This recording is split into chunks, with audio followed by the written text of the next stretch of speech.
Hello दोस्तों, आज इस वीडियो का जो टॉपिक है वो है why tester doesn't work on DC. यानी हमारा जो लाइन टेस्टर होता है वो डीसी सप्लाई पे क्यों नहीं काम करता। तो इस टॉपिक के बारे में हम लोग आज डिस्कस करेंगे। तो दोस्तों, हमारा जो लाइन टेस्टर होता है तो उसके अंदर एक बल्ब होता है। क्या होता है? उसके अंदर एक बल्ब होता है। तो हम जैसे ही उस बल्ब को एसी सप्लाई देते हैं, जैसे ही उस बल्ब को एसी सप्लाई देते हैं तो क्या होता है, उस बल्ब ग्लो करने लगता है। तो हमें क्या पता चल जाता है कि हाँ, एसी सप्लाई आ रही है। तो टेस्टर का जो काम है यही होता है। लेकिन हम जब उसको डीसी के साथ मतलब डीसी सप्लाई चेक करते हैं तो हमारा जो बल्ब है वो क्या होता है, ग्लो नहीं करता। क्यों नहीं करता है? इस टॉपिक के बारे में इलेक्ट्रिकल इंटरव्यू के अंदर क्वेश्चन पूछा जाता है।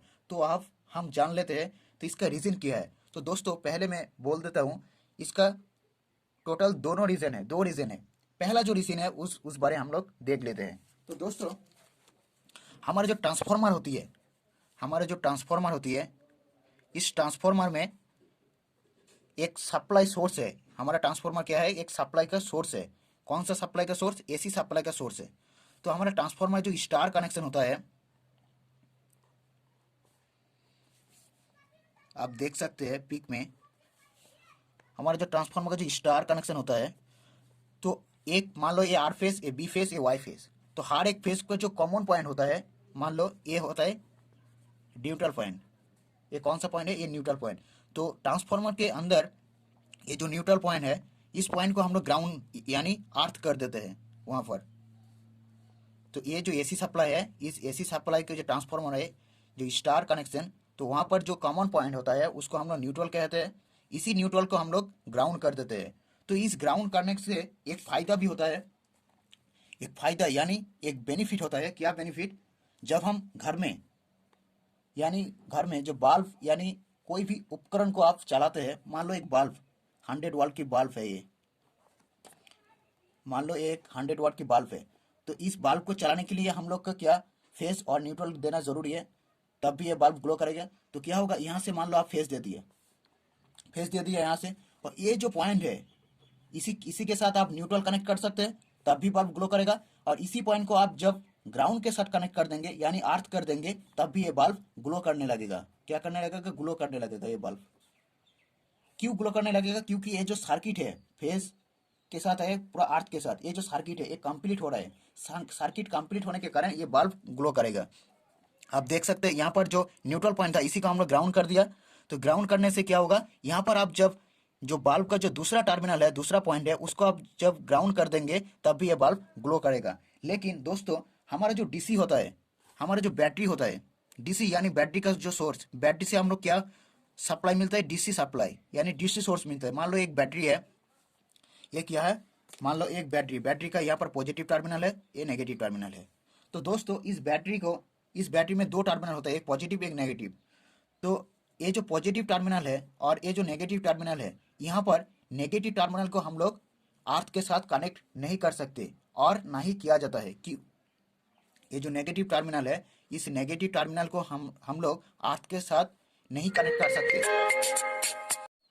तो दोस्तों, ये जो नेगेटिव टर्मिनल, ये अर्थ के साथ नहीं कनेक्ट कर सकते और नहीं किया जाता है। तो इसलिए जब भी हम लाइन टेस्टर को जब हम इस पॉजिटिव टर्मिनल से कनेक्ट करते हैं, मान लो ये एक टेस्टर है, तो जब भी हम इस लाइन टेस्टर को यहाँ से कनेक्ट करते हैं, मतलब पॉजिटिव टर्मिनल पे, तो ये जो बल्ब है, यहाँ पर जो बल्ब लगा रहता है टेस्टर के अंदर, आप देख सकते हैं, ये मान लो एक टेस्टर, आप देख सकते हैं ये जो टेस्टर के अंदर जो बल्ब होता है, मान लो इस टर्मिनल को आप बैटरी का पॉजिटिव टर्मिनल से कनेक्ट किया, लेकिन यहाँ पर ये जो बल्ब है ये बल्ब ग्लो नहीं करेगा। क्यों नहीं ग्लो करेगा? क्योंकि इसके अर्थ नहीं मिल रहा है। नेगेटिव टर्मिनल, बैटरी को जो नेगेटिव टर्मिनल होता है उसके अर्थ के साथ कनेक्ट ना होने की वजह से क्या होता है, ये जो सर्किट है, मान लो आप यहाँ पर आप खड़े हो, यहाँ पर आपका तो जमीन के ऊपर खड़े हो, तो यहाँ पर सब जब टच करके यह क्या मिलेगा? न्यूट्रल मिलेगा। लेकिन ये अर्थ नेगेटिव पॉइंट, बैटरी का जो नेगेटिव पॉइंट है, ये अर्थ ना होने की वजह से ये जो सर्किट है, ये सर्किट कंप्लीट नहीं होगा। सर्किट कंप्लीट ना होने की वजह से क्या होगा, ये जो बल्ब है ये बल्ब ग्लो नहीं करेगा। ये था पहला पॉइंट। मतलब ये जो पॉइंट था, यहाँ पर आपको न्यूट्रल मिल जा रहा है या अर्थ मिल जा रहा है, इसीलिए बल्ब ग्लो कर रहा है एसी सप्लाई में। लेकिन इसके डीसी में क्या होता है, डीसी में अर्थ ना होने की वजह से, यानी ग्राउंड ना होने की वजह से ये बल्ब नहीं ग्लो करेगा। ये था पहला रीजन, 1 नंबर रीजन था ये था। जो दूसरा रीजन है वो है जो लाइन टेस्टर के अंदर जो बल्ब होता है, ये मान लो ये जो लाइन टेस्टर है, तो ये जो लाइन टेस्टर के अंदर जो बल्ब होता है, इस बल्ब को हमने नियॉन बल्ब बोलते हैं व कहते हैं। जो नियॉन बल्ब होता है, नियॉन बल्ब के अंदर एक गैस भरी रहती है, उसका नाम है नियॉन गैस। तो दोस्तों इस नियॉन गैस को आयनिकित यानी वेपराइज्ड यानी आयोनाइज्ड होने के लिए, ये जो मान लो एक टेस्टर है, मान लो एक टेस्टर है, तो दोस्तों इस टेस्टर को यहाँ पर जो बल्ब होगा, इस बल्ब के अंदर जो गैस होगा, उस गैस को आयोनाइज्ड यानी आयोनिकित होने के लिए 220 वोल्ट एसी की जरूरत पड़ती है। 220 वोल्ट एसी की जरूरत पड़ती है इस गैस को आयोनिकित यानी आयोनाइज्ड होने के लिए। लेकिन अगर आप 220 वोल्ट डीसी भी दे देंगे ना, तब भी ये बल्ब ग्लो करेगा। लेकिन दोस्तों हमारा प्रॉब्लम ये होता है, लेकिन हम जब बैटरी के साथ, जब बैटरी पे हम लोग लाइन टेस्टर को चेक करते हैं, तो वहाँ पर कितना वोल्टेज मिलता है, ज़्यादा से ज़्यादा 12 वोल्ट। बैटरी के अंदर कितना वोल्ट है, 12 वोल्ट, क्या 24 वोल्ट यानी 48 वोल्ट, ज़्यादा से ज़्यादा 48 वोल्ट होता है। तो दोस्तों डीसी में लाइन टेस्टर इसलिए ग्लो नहीं करता, क्योंकि बल्ब ग्लो होने के लिए, ये जो बल्ब है, इस बल्ब ग्लो होने के लिए 220 वोल्ट की ज़रूरत है। वो अगर एसी हो डीसी हो, कोई भी मतलब दोनों हो तो चलेगा, 220 वोल्ट की ज़रूरत होती है। लेकिन हम लोग कितना दे रहे हैं बैटरी से, 12 वोल्ट, 24 वोल्ट, ज़्यादा से ज़्यादा 48 वोल्ट दे रहे हैं।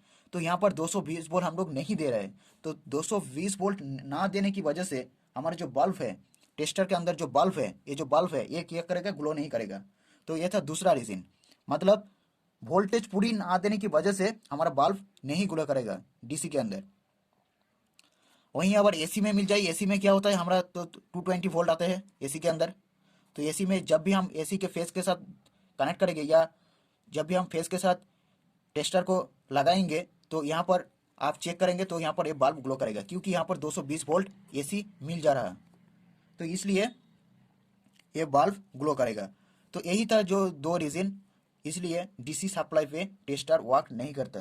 तो दोस्तों आई होप इस टॉपिक के बारे में आपको कुछ बेहतर जानकारी मिली होगी। तो वीडियो को लाइक करें, और इस चैनल पे इस टाइप का और भी इलेक्ट्रिकल इंटरव्यू रिलेटेड और भी वीडियो मिलते रहेंगे, तो माय चैनल को सब्सक्राइब करें। थैंक यू, देखते हैं नेक्स्ट वीडियो पर।